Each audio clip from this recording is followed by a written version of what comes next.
What up?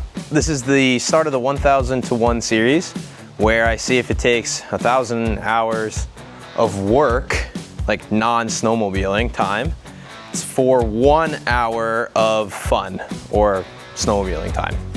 I wanted to just ride my snowmobiles, but for 10 years, I've felt like I work on them more than I ride them. Until this season, when I'm finally going to find out if that's actually true. I've been racing snowmobiles for 10 years, and in 10 years, I don't think I've ever said, wow, I rode too much this season. Every hour on the trail, on the race course, there's 100 hours behind it. Work in the shop, sourcing parts, loading a trailer, traveling to races especially. The stuff that doesn't make the highlight reel. That's racing. That's what nobody shows you. I've always felt like the ratio was brutal. Like for every hour of actual riding, I put in 1,000 hours of everything else.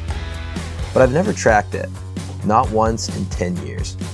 So this season, I am.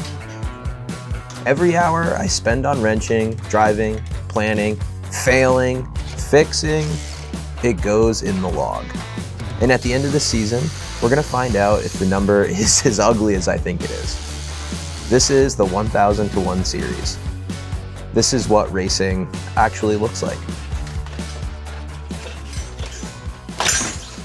So I just noticed that these just broke. This is where the slide action goes on for this like axle here for the slide action skid.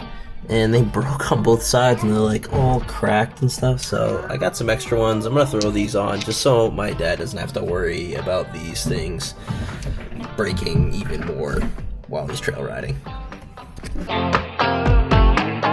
So that's what it looks like if we're in the sled. And very bizarre how these broke. Yeah, doesn't make any sense to me. Why did they break? Yeah, I don't know, dude. I don't know why they broke. I'm gonna chalk it down to either cheap material on these. These could have been off my 2024, which, you know, COVID materials, or I installed them wrong. I'm gonna chalk it down to installer error. Also, I upgraded from an aluminum axle to this steel one. I wonder if that might have had something to do with those, you know, bushings or whatever you call them broke, but definitely these trail performance sleds come with aluminum ones.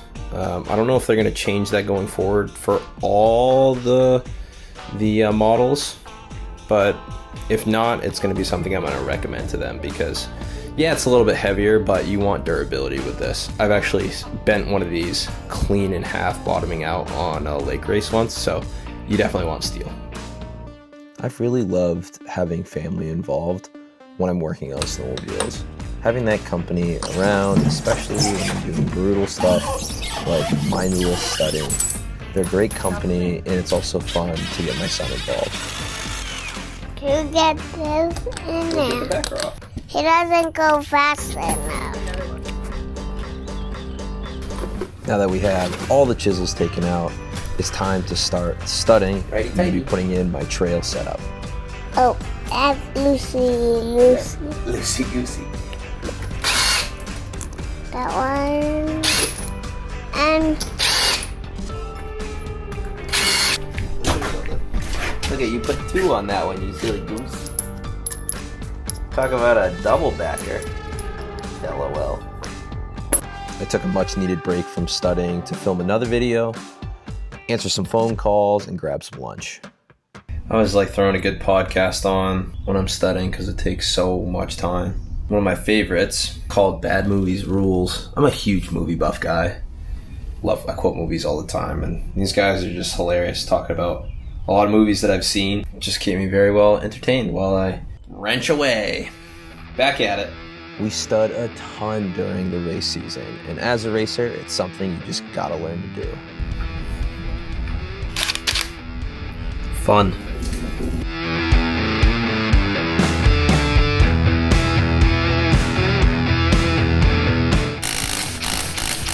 Boom, that was the last one. You. What I like to do when I finish up studying, especially when the tracks out of the sled is just do a full look around if I missed any studs. It's quite obvious where they're stick out further, they're not fully seated into the track. Just a great way to double check that I actually got all of them tight, because I definitely missed some. But oh man, whew, this is why I don't like when snowmobile season starts in June. It's too hot. So I finished studying my dad's 858 for trail setup. The stock skid back into this 858. There's a few parts that I had to steal off of it, so I'm gonna put those on right now. Then I'll be able to get that skid back in, get this thing tipped down, and then when I wrap up tonight, I'll be able to throw my 2026 back inside. What are you switching out? The last race of the season, when that front track shock bolt fell out and it was slapping against the axle, ended up like chewing up one and bending it. Oh. And so I had to steal one off the 858 skid. Oh. So I'm putting... Do they all work? Yeah, they all work. They're all the same. I don't think the RXCs have a different one from the...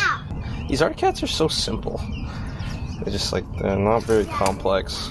Well, this one's actually starting to tear, so I might have to replace that one. Great. Can I help you? Can I help you? Well, I gotta go get a different skid. Can I walk on that one?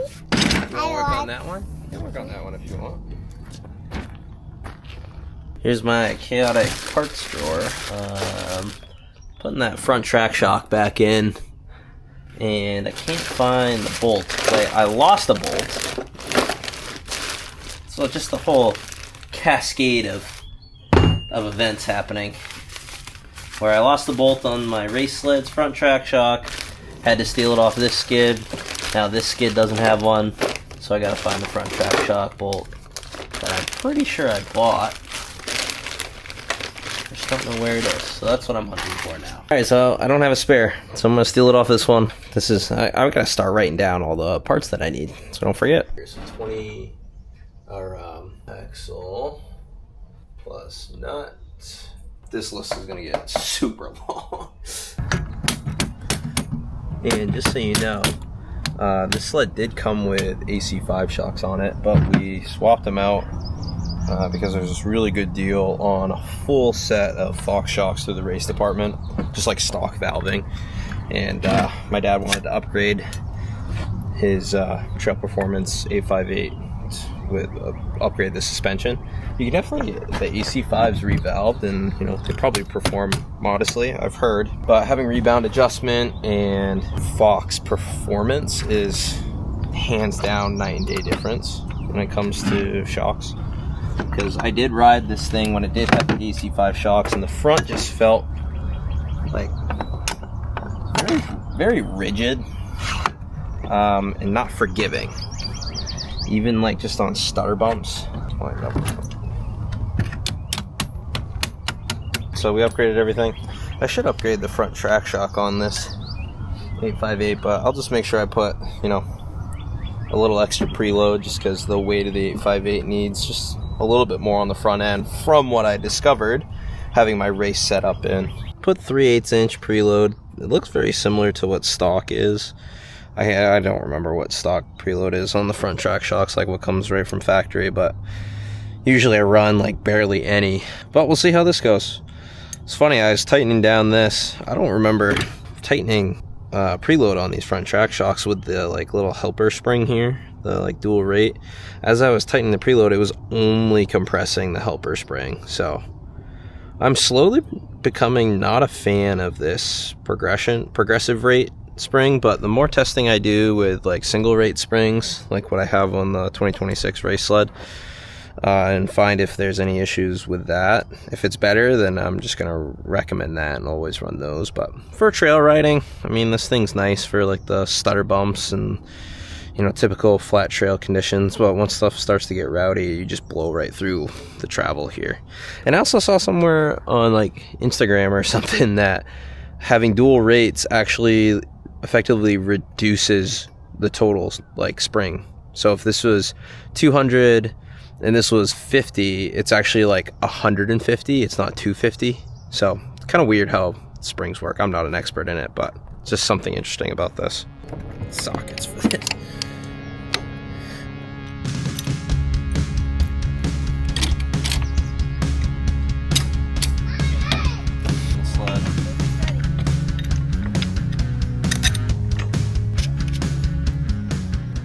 definitely a lot less play.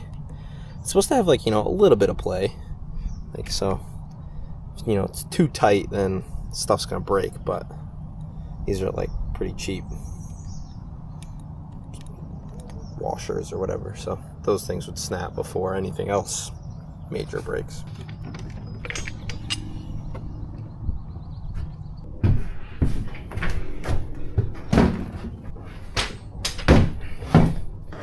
If you're not familiar with how the sled is on its side, that is the Sidekick. I've been using these for like, what, 3 years now?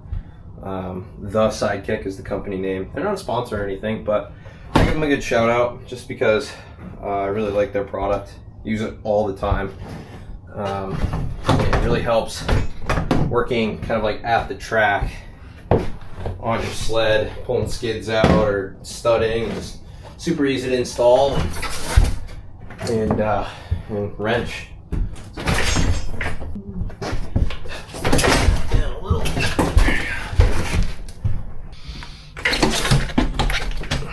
There's the slide action in action.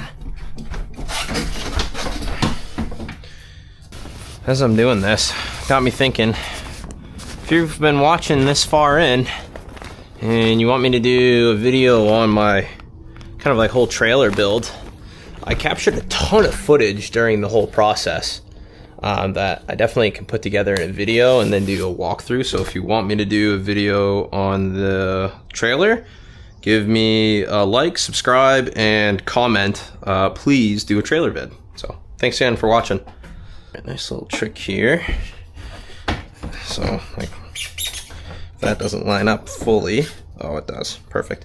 Usually if it doesn't, you just like press the whole thing in and it'll line up better. Is it even in? Nope.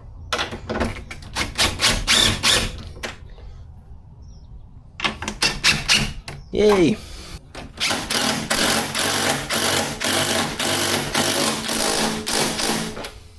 So I heard 243 is like thicker and more corrosive resistant. So I'm no longer buying 242 anymore. I'm gonna be buying 243. Like, this stuff's super watery. That's why I love the internet. Post about thread locker or something and someone shoots me a message and is like, hey, you should use 243. And I'm like, you're the freaking best. Because I didn't know anything about Loctite. I don't know a lot of things. That's why I rely on people that know more than me. All right, let's see. Hold the line up. Not sure if you guys can see it. There we go. Get it just a couple turns.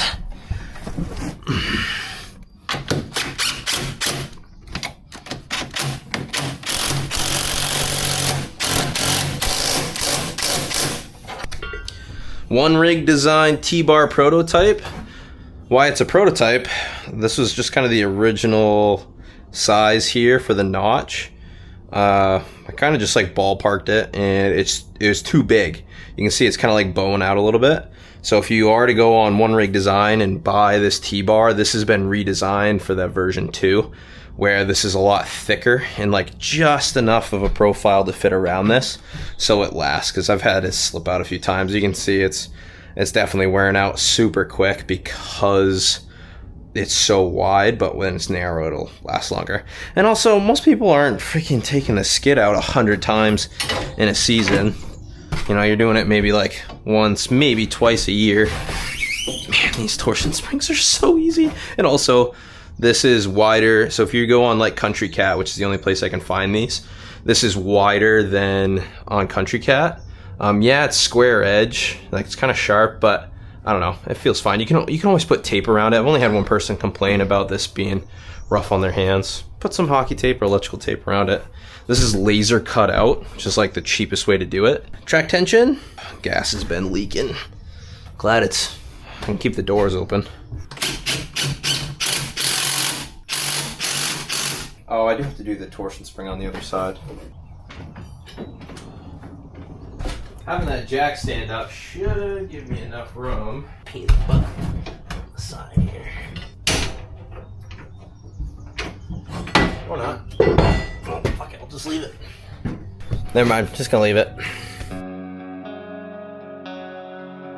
Now that I've got the rear end all done, I'm swapping out the shocks on the front. These, conveniently enough, I just pulled the kind of like ones that were on this before off as one complete unit. I didn't take anything off. They're not valved any different. So this will be super easy to throw back on. The easiest way to get the front shocks off, in my opinion, is just using one of these sled lifts. That's good. It's super tight in here. I actually don't even think I have the right ones. No. A 10 and a 13 mil. Like even a socket like won't fit in here. I just always use wrenches. I'm sure there is some socket design that fits in here perfectly fine, but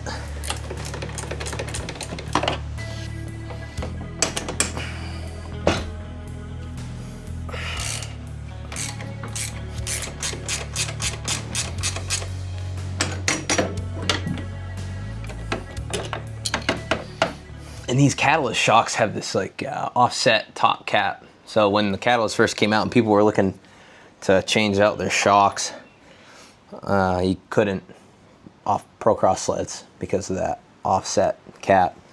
And when I had those air shocks built from Eric at Shock Tech, he just had to take the cap, the top cap, offset top cap that he had, and put them on a pair of existing air shocks. And you see the black springs on here are stock. I believe the stock ones are like 120 pounds, maybe 130.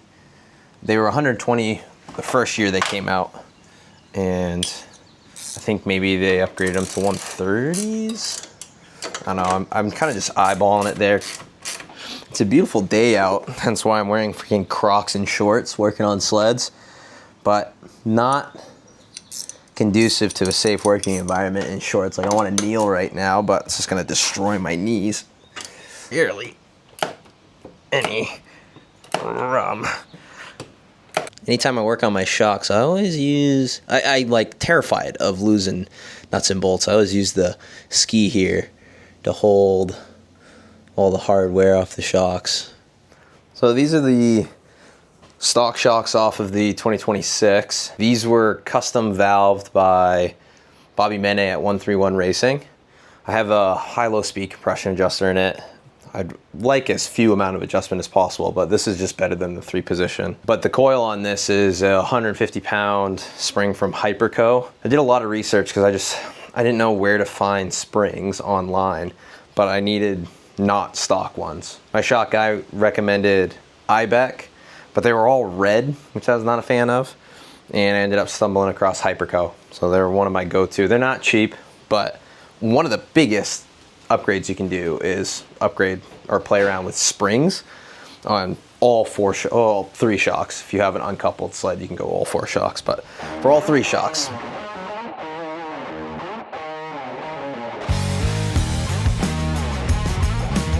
Before I tighten up the shock on the right hand side of the sled, that's the side that I don't have the sway bar link attached to. I feel like I'm gonna need that arm to move a little bit to make it easier to get that sway bar link attached. So let's do that right now before I waste time.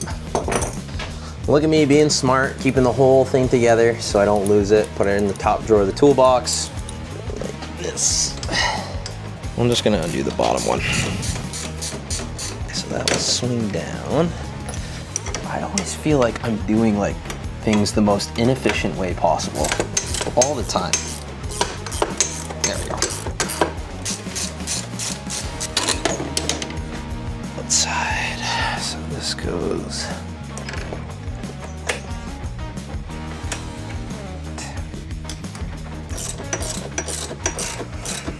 Not as bad as I thought. It's always so tricky now that with the sway bar back in, like both skis now move together. So when you're doing the shocks, you gotta lift both skis, which is an absolute pain in the butt. Sometimes it works okay. Like right now.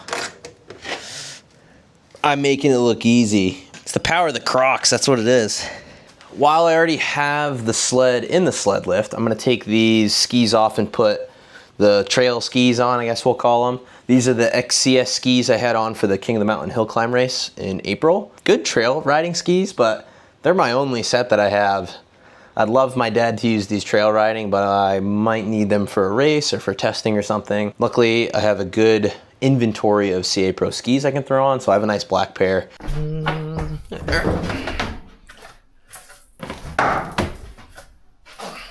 Carbides are always easier to take out when the ski is not on the sled.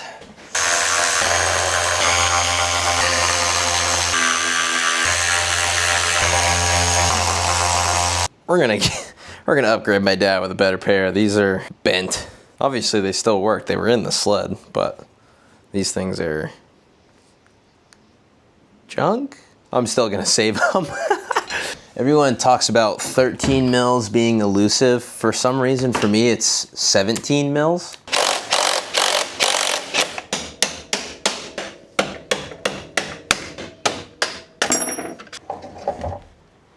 I think it looks okay.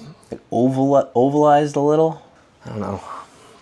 I ran it fine at the race, so just gonna put it back. Is it gonna cause a catastrophic failure? I don't think so. I've never seen one of those things like grenade. We're definitely gonna grease it up though. All right, repeating that on the other side. I made a video a while ago on how I install a set of CA Pro skis. And in the video, I had put the rubber dampers provided by CA Pro's mounting hardware kits in the wrong way. And my reasoning was you have more material in the front, so the ski forces hitting anything, like you got more material. Come to find out, completely wrong, which is hilarious. And you still want to run it this way because it causes the skis to tip upwards, which I honestly would recommend that over having more material dampening stuff. Like, you can still run it, it's just the front of the skis are going to tip down more, which could cause premature wear on the front of the keel. But you'll have more like rubber damper. My brain works in mysterious ways. I ended up deleting that part because I didn't want to mislead anyone. And my reasoning just, doesn't make sense. You learn, right? Your past self makes mistakes your future self benefits from.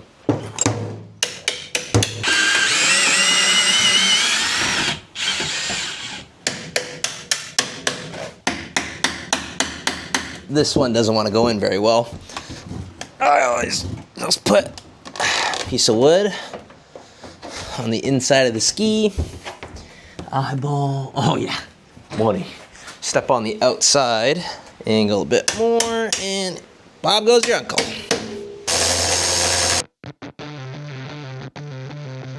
We're moving along swimmingly. All that I have left is the handlebars and the stirrup kit. So I'm gonna do the stirrup kit real quick. It's just a bunch of rivets that I'm gonna drill out, and Bob goes your uncle. Then the handlebar is a little bit more time consuming. I've done it quite a few times now, so I should be able to get it done pretty quickly. Put the stock brake lever back in, put the stock bars back on. My dad likes the low cut windshield for trail riding. I have an extra mid-height windshield that I've offered to put on it. I'm gonna put it on the 2025 600. But for this one, he likes the low cut. I do have hand guards to put on as well. That's probably why he likes the low cut windshield, because the hand guards from Rock Speed Effects, they do a great job at deflecting wind. Just basically snapping the head off of these things.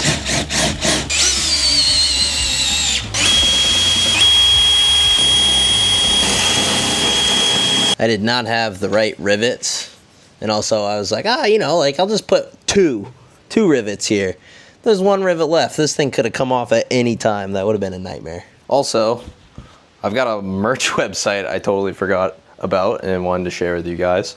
Last year and the year before, I was doing a lot of the Leach Racing merch myself. This is actually one of the shirts where I would buy the shirts, the direct-to-film like logos, press it on, take orders, mail it. Like, I did all of it. Now, I built a print-on-demand store where you can just go buy it, someone else does it. The idea is to just get merch to the people that want it. And I've had a few people in person at races, ask about it, and now's an opportunity for you guys to get some.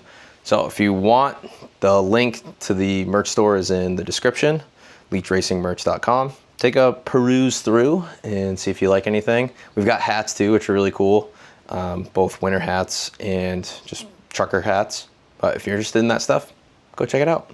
I find it best to just leave the handlebars on to remove everything, then take the handlebars off, put the stock ones back on, put everything back on. It's just kind of like, having done this so many times, the best way to do this. I actually have a separate video talking about my cross-country racing handlebar setup. I'll have like a little clip thingy, whatever you call it, up here where you can click on it and go watch it yourself if you'd like to.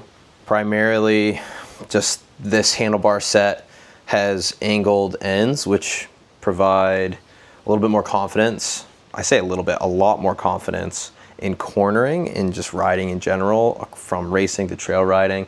Allows you to lean a little bit more. It's just basically the stock Arctic Cat handlebar with ends on it, bent in, and then I put grips on it and bar ends. This here is a 1.5 inch riser from Rock Speed FX. It's a pivot riser. Big fan of these. Even though it's a pivot riser, it's rock solid. And the blocks, the lowest block riser you can get from Arctic Cat is a 2 inch one, which is okay for trail riding. This 1.5 I experimented with, still noticeable over the 1 inch riser that I use on all of my 600 race sleds. Not a bad riser though. It works really, really well. It's incredibly durable and does not loosen like stock ones. For some reason, stock ones just loosen up all the time. I always fold bars down into my lap or twist them or something like that. I've broken parts of them and like snapped bolts. These things are rock solid. All right, let's put these things back. Save this for the next sled. Stock bars, hiding under all this junk. Hand guards. Part of this 1000 to 1 series is going to include me cleaning and organizing all this stuff. That'll be a fun day. Hand guards, handlebars. Always do this. Just doing the wrong things, wasting time.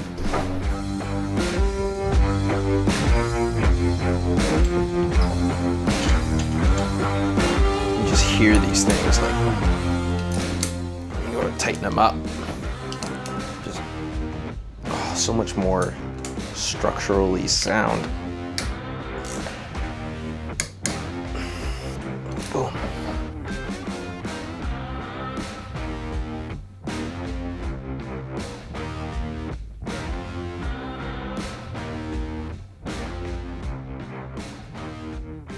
When swapping out a brake lever, it's always easiest to kind of reposition it vertical. And then what you need is an X-Acto knife or like a box cutter or something.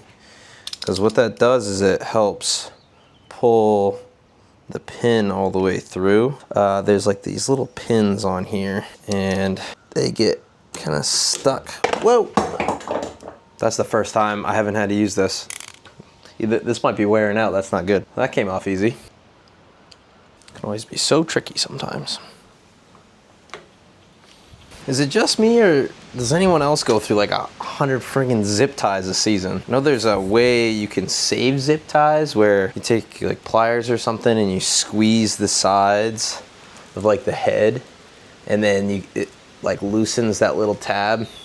There was a while where I was doing my best to try and save zip ties. It's so much easier to just snip them. And I know it's not environmentally friendly going through zip ties. Actually, it was at Epping in New Hampshire. You weren't allowed to use zip ties because that was actual farm fields that they have Epping at. And the cows were like eating them and they were like getting stuck in their intestines, I think. I don't know the details on it, but there were signs everywhere that was like, no zip ties. That's fair. Poor cows, not their fault. This is something I talked about. Jeez, I almost just ate it. This is something I talked about in the 2026 cross-country race sled video where I kind of went through everything that was on that sled right there. And one thing I talked about, this is the handguards that were on that sled for the race season. And this is the older mounting system. I say older, not that much older. This is some like OG Arctic Cat edition Rocks handguards. But you can see the difference in the length, where these ones are so much shorter than the old school ones. And what I had talked about was the mid-height windshields. When I had these handguards and these mounts, the handguards would get caught in the mid-height windshield. But with the new improved version, you could say, these shorter ones completely clears it. And it gets worse with a shorter riser, because everything's closer to the steering column, which means it's closer to kind of everything here in the cockpit. Another thing too is the mounting clamp is straight up and down. So it's like really hard to get underneath the handlebars to tighten them. They are now forward facing. So they're forward facing, so you can just go straight in to tighten or loosen, where these are underneath. So kind of a pain to put these on. I also have some handlebar hardware in the way here, so I gotta make some adjustments to get these on. Now this is the hardest part about handguards, is getting them to look even on the sled. See, like the right one's so far off. Oh, it needs to go in way more. That's better. That actually made a big difference. Okay. I'm gonna say that's good right there. Can't be OCD on this stuff. Actually, this one could go up a little bit more. These handguards they're so sick. I don't know what it is about handguards, but they just make a sled look so good. I mean, I grew up watching snowcross, and snowcross, was where you absolutely needed handguards. There's something about them. They just make a sled look so good. I still have the torsion spring on the right hand side I need to tighten, so I'm just gonna pull this thing out and do that. I need to work on my organization skills. Functional, chaotic cluster. Ow. There we go. Oh, I just realized too, I have my data acquisition on here. I'm gonna pull that off too, once I get the torsion spring. Dad's not gonna need that trail riding. Oh, wrong side. Wasting time. Oh, the brake lever's in the way. There we go.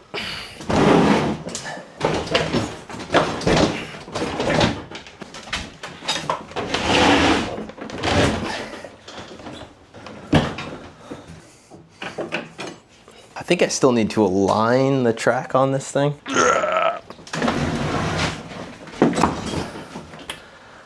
Oh no, I need that. So I have this data acquisition harness is what they're called, that goes all the way down and connects into this port here, which goes to the ECU. And this is where I plug my AIM data logger into, and I just keep it in the goggle box. For the hill climb race, we were doing some clutch setup, so I can track GPS and RPM very accurately. More zip ties, biting the bullet here. This thing is ready for trail riding. I've taken everything off of it. Well, it's not entirely ready. I have to align the rear track, but that's usually a maintenance item you want to do before riding anyways. Even if you set it right now, you do it again right before the season. I'll get this sled completely out of here, and we'll get started on the 2025 600.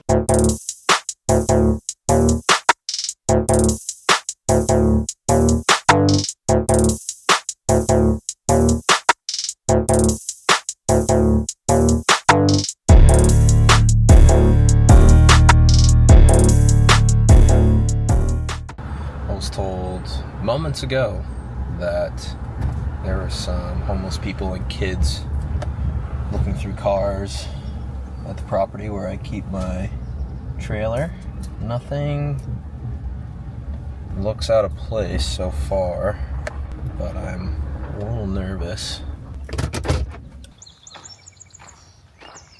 Everything looks fine so far. What? I can't believe they did that. No, that was me. LOL. Nothing looks too out of place. This is really good. What I have to do on the 2025 here, a few little things like remove number plates, That might be it for the little things. I have a belt drive kit on this that I need to take off, put the stock one back on. The fuel tank here, this Pro tank, I'm gonna be removing and putting the stock one back on. Then I'm gonna put the mid-height windshield back on this. The side panels are back at my dad's garage. I just swapped them out when I was there last time. And I have the side panels on, so I had some sponsorship support for the King of the Mountain, because we brought this sled in case anyone needed to ride it. Outside of that, it's basically done. I'm sure I'll come across some things I need to change, but I honestly think just diving into the two big things will be the best course of action. So I am going to do the fuel tank first, then I'll do the belt drive kit. The fuel tank, I have to disassemble a lot of things. And then as soon as I swap out the fuel tanks and I'm starting to reassemble it, I'll tackle the belt drive kit. All right, I remembered what I needed to do for other little things. Put the sway bar link back in. So I took the sway bar out on this side for the hill climb race. Put handguards back on. Found some more little things that I need to do. I'm gonna write these things down so I don't forget. Best course of action.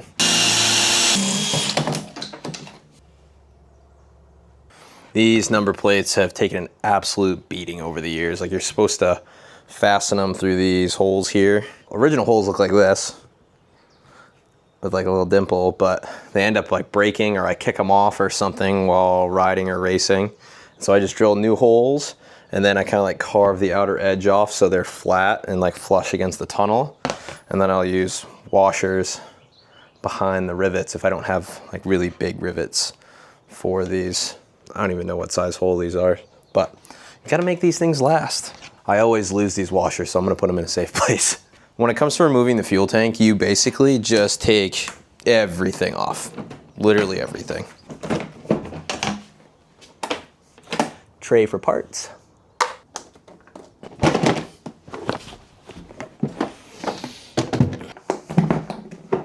I've taken off all this hardware and everything, so I can just take the whole plastic bit off, but you can actually just undo two little screws and the whole thing swings off. The hardest part is not losing the little nuts.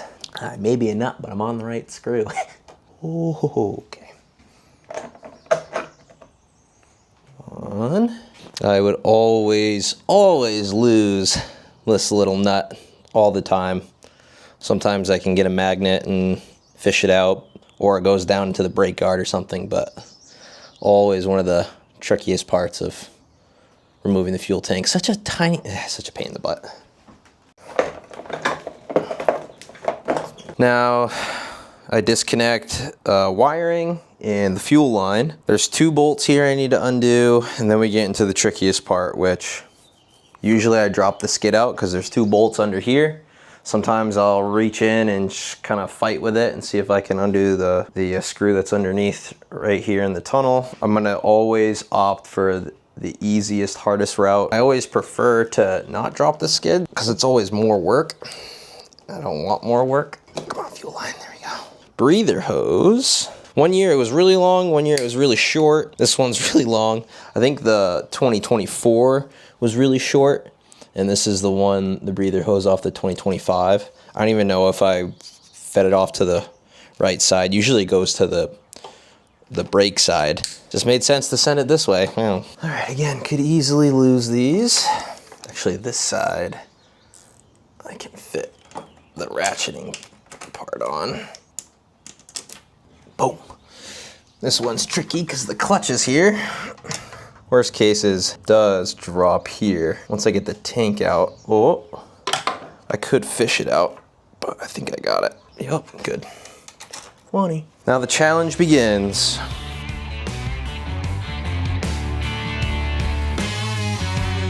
So an easy way to take out one of the two bolts is if the bolt just falls out on its own, which makes things really convenient. You can see right there, it's missing. Actually, I haven't even checked if the other side's there. Okay, yeah, the other side's there. So I gotta reach way in there. Well, electronic ratchet, this thingy right here. This thing right here is an absolute savior. I'm gonna see if this thing's gonna help me take it out. I have a T40 right here. Good thing I swept the floor a little bit before working on this. All right. When I install these new, I just drop the track out, but I'd like to avoid that. Get some. Well, now did I lose it? Okay, there's the washer. There it is. Hey, did it. That went swimmingly. Has fuel in it, so it is gonna be a tad heavy. But I got the fuel lid back on. I should be able to just tip it right up. There we go. What am I? Oh, sugar. Totally forgot to undo that. 12-volt accessory thing that was screwed in so it wouldn't fall through that I was just yanking out. All right, where's my fuel tank? Hiding behind a lot of junk. All right. Oh, does this have fuel in it? Ah, shnikes. All right, well, let's empty this stuff out. Empty these out. So this is the crappy fuel pump right here off the 2024. So I even put a bad pump sensor, like, no, sensor, I don't know, fuel gauge sensor you could call it. Easier to pour out. Bleeder hole. Yeah, I'm not risking it. We'll just go out this. Okay, here we go. All right, please don't get everywhere. Please don't get everywhere. Please don't get everywhere.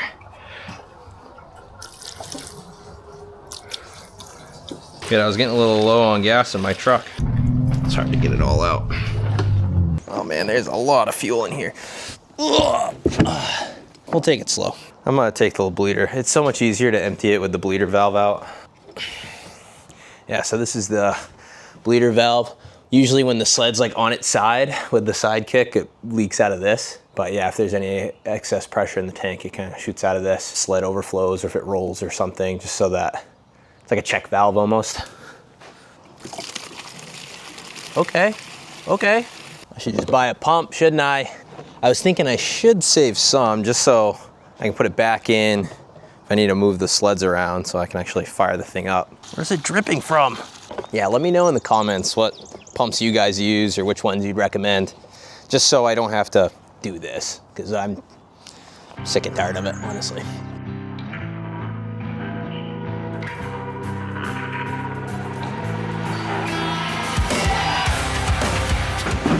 Okay, little screws here.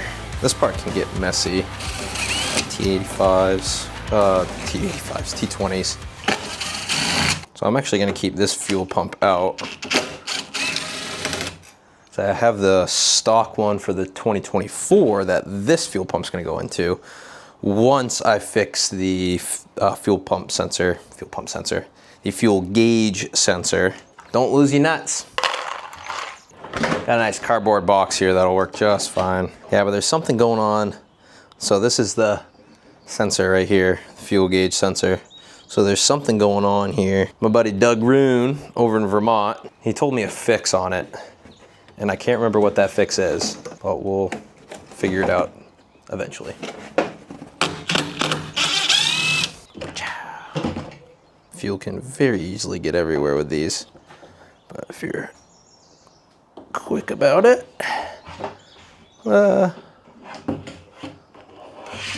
Should I be wearing gloves? Yes. Am I wearing gloves? No.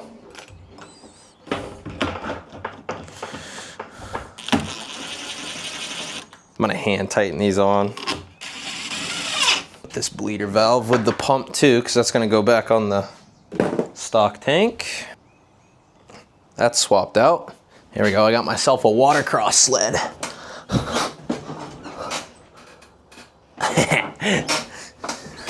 But here's a sled without the fuel tank on it.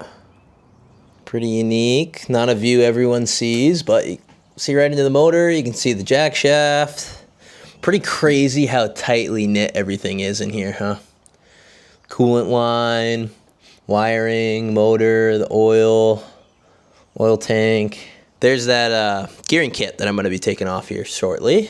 Saved the bolts so I don't lose them by keeping them in the fuel tank. I've lost this whole setup before, and I basically left in how they install. Best thing you can do for yourself so you don't lose anything is it's kind of like attach them to where they usually go. Oh man, am I gonna have to take this skid out? No, I can touch it. Hey. Simple enough. This thing will just tighten right on. That way you don't need to reach underneath with a tool. Pretty easy. It's probably because of that washer maybe. My right arm shorter.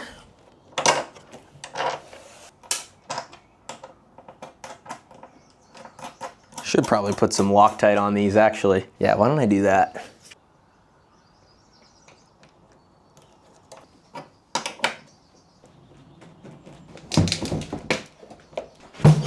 Go. There we go. It seems like there's supposed to be another nut right here for this to push down, this little plastic edge to push down onto. I'm gonna just start tightening it down. I think it'll be fine. Definitely don't want to over tighten that. Okay, reversing the process now. No dropped nuts. There we go. Oh my word. Oh my word. Okay. I think it's not even close to being on. Let's go. Woo! So sketchy. Zip tie. Bleeder needs to go over to the other side.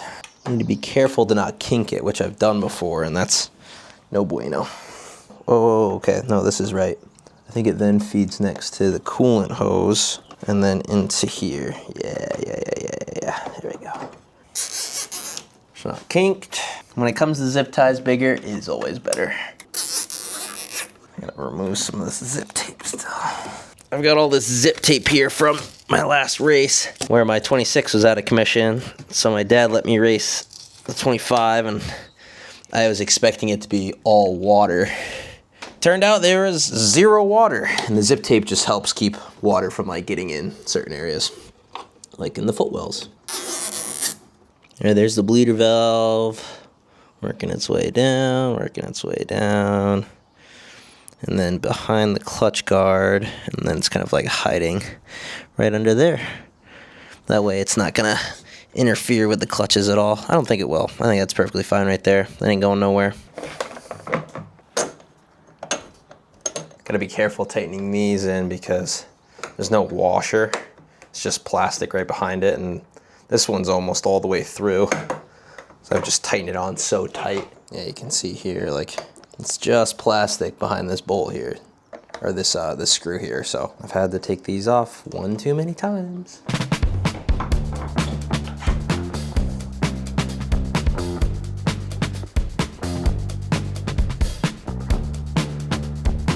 Up next is the belt drive kit. When I first got this, it was through the race department.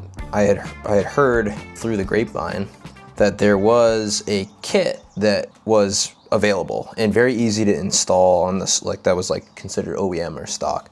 So I reached out to the race department and they sent this. I thought it was like super top secret or something like that, which is hilarious because someone asked about a belt drive kit and I just confessed. I was like, yeah, there's one that we got through the race department, and I sent a picture of it. And they sent me a link back from Country Cat, and they're like, is it this one? And yes, it is. So you could get this off Country Cat if you wanted to. It comes with a longer belt, this like plate with a idler wheel, and then a different top tooth, which is 32 tooth. The stock one is 30 tooth. Top one is 32 tooth. I always go by just the number of teeth. I don't go by the exact ratio.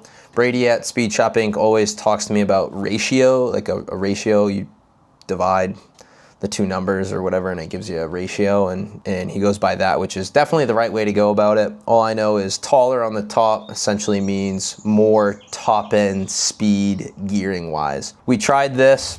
It did not work for us. We didn't get the clutching dialed in enough to get back shifting to work, which was a real pain. So when I'd come into corners, the sled was just like basically stuck in 5th gear, which was not advantageous. There were certain parts of the track that were fast and I could get up to RPM, but that was like 10% of the track. There's no existing threads. And I've gone through 2 cases where I've actually blown the wall out of the stock case, and I'm like, there's no way I'm gonna run this thing. All right, so here it is, that front plate, little bearing, the belt serpentines around it, so it's a longer belt. I think it's like 1 inch longer, and then this top gear here is 32 teeth. So the casing, like right there, would blow out if I like rushed screwing it in. So this time I went very, very slow. I would screw in like a millimeter and then back it back out, and then screw it back in and then back it back out. And the tap tight screws are weird. They're triangular,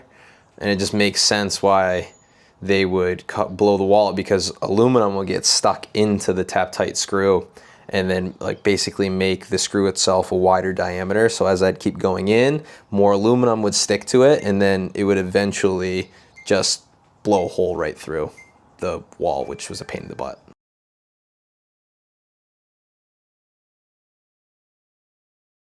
I'm gonna back these out by hand, nice and slow. And then what I ended up doing, I didn't use the tap tight screws to tighten it on. I just used the tap tight screws to thread it. Then I used some spare screws from the SSI belt drive kit that Brady got me. I don't know the part number to these, but these will stay with this kit because this is the best way to attach them. They're a little short. I didn't put any Loctite actually, and it stayed on. This held up for 125 miles of racing, like wide open racing. It didn't come off. And the tap tight screws are maybe a 1/4 inch longer than these. Okay, easy peasy. Spins, and the back of it pushes right up against this knuckle that's already in the casing. Yeah, you can see it there. Pretty cool design how they made it work with the existing case. But here's how long that belt is. Oh, I do need to take this bottom plastic guard out so I can get the belt off. Brandy new stock belt here. So this is a 128. This is a 129. You can see the difference in length. This one can basically fit inside this one. Yeah, I can. That's hilarious. Seems concerning, the wear on the outside, but after chatting with Brady from SSI, the wear on the outside is totally fine. My only concern is the added friction, but serpentine belts have been around for forever. They exist on actual chain drives. Oh, I forgot the 30-tooth top gear. I'll be right back. Had myself concerned there for a minute. I couldn't find it. Not very noticeable, but this one is bigger. And they all come with different outer caps, which makes sense because they all have different diameters. And this kind of inlet here is perfectly sized to the inside, right? So if it's a bigger gear, this is gonna be pretty loose inside of it, but you can see very marginal like play. Centric bearing, a little bit forward. Hey, in she goes. That was actually super easy. Little bit of Loctite on these. There's definitely a torque spec for these, but mine is good enough. All right, lock the brake. The brake is locked. This one is 25 foot-pounds. I know for a fact, but I'm still just gonna ugga-gugga it anyway. Yeah, feels good. Seems like a lot, but that is good. Very good. What you can do is you can measure from here to here, then pull in, and then measure from there to there. The casing to the belt, static, and then taut. That's probably like within a 1/4 inch to a 1/2 inch, probably closer to a 1/2 inch. I'm pretty stoked. I'm through the fuel tank. There might be some things I need to button up, but the gearing kit is off. Just putting everything back together now, and then it's the mid-height windshield. Shout out to Anchor. They actually were a sponsor of mine this year.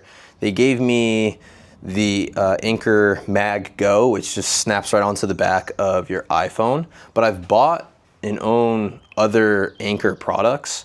This one has been huge. 2 USB-C cords attached to it, and then there's other others on the side here, a classic USB and then another USB-C. Tells you on the display right here how much battery life you have. Dude, I've charged a laptop, a MacBook from dead, a GoPro from dead, and my iPhone from completely dead on a full charge on this thing. It holds a massive charge.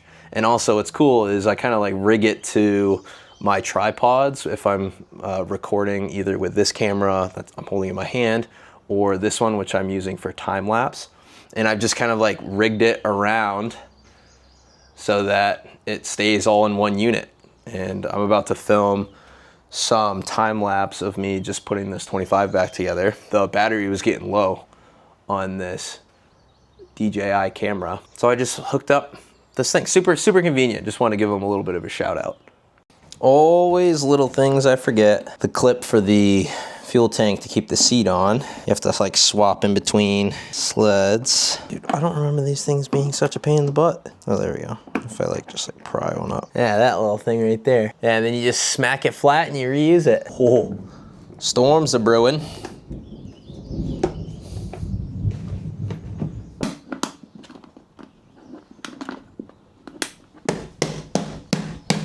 Found something else I needed to work on. Told you I'd find little things. In here, you can see I've got a nice, pretty blue spring that's not supposed to be in there. So I am going to swap that out. That means I have to pull clutches. You know what? I'm not gonna worry about that right now. It's got stock weights in it, which is good. So all I have to do is just pull the face off and put the stock spring back in. I'm pretty sure all this is stock. This might have a different spring in the secondary. I do need to just pull the belt off and the face off. I might just do it. Let me do the windshield first, and then if I start running out of time because that thunderstorm's coming, I want to pull the sleds in before it downpours on them. I don't want this clutch apart. Just make it hard to possibly move the sled. Yeah, dude, it's looking dark and gloomy over there.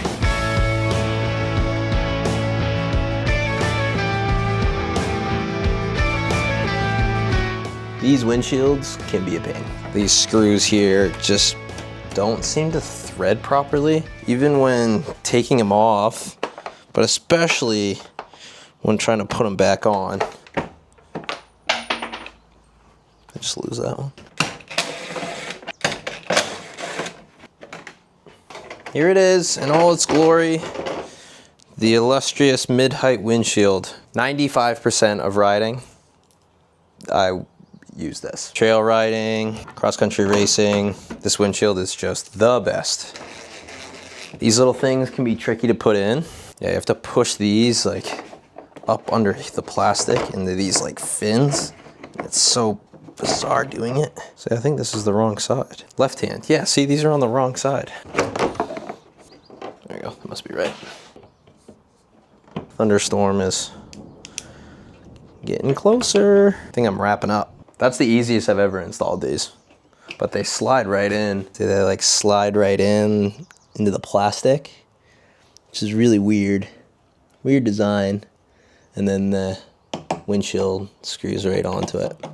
But there's a left and a right hand side, and they were on backwards when I stored it, which is funny, but I didn't lose them.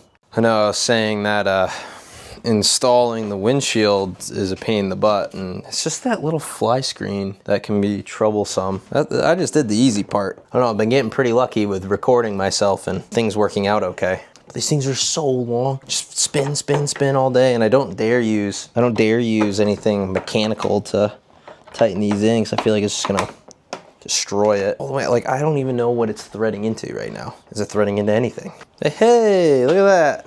All right, I'm gonna call it for this video. I basically have all the sleds back to trail mode. I do have to do the clutching on the 2025. I'll do that in another video. I'll talk a lot about clutching in the next 1000 to 1 video while I'm working on that. Just kind of the experiences that I've gone through with clutching. Not really clutching theory or how to do clutching, but mainly, you know, how I've learned and my experiences with it. But outside of that, everything is pretty much back to stock, which is sweet. The 858 is good to go. Surprisingly, the track is aligned. I just like putting the skid back in and tightening the track up. But I backed it out and the track didn't come off. The slides, everything is like somewhat lined up, which is pretty cool. Next step will be to deliver these sleds back to my dad, have him store them in his garage or in his trailer. That'll give me some more room to work on my 2026, get that thing back down to stock, and then the 2024, get that thing back together.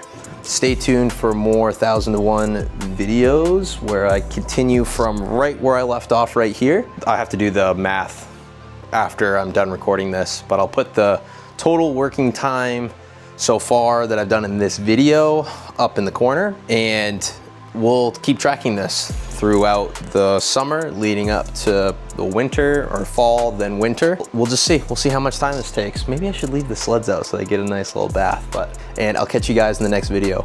Make sure you like, subscribe, and leave me a comment of what you liked in this video, what you want to hear more of.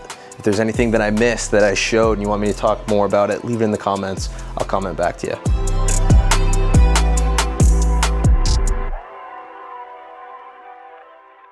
If you want to see more videos like this, check it out in the playlist here. And if you want to see my more recent video, check it out right here. Thanks for watching, and I'll catch you in the next one.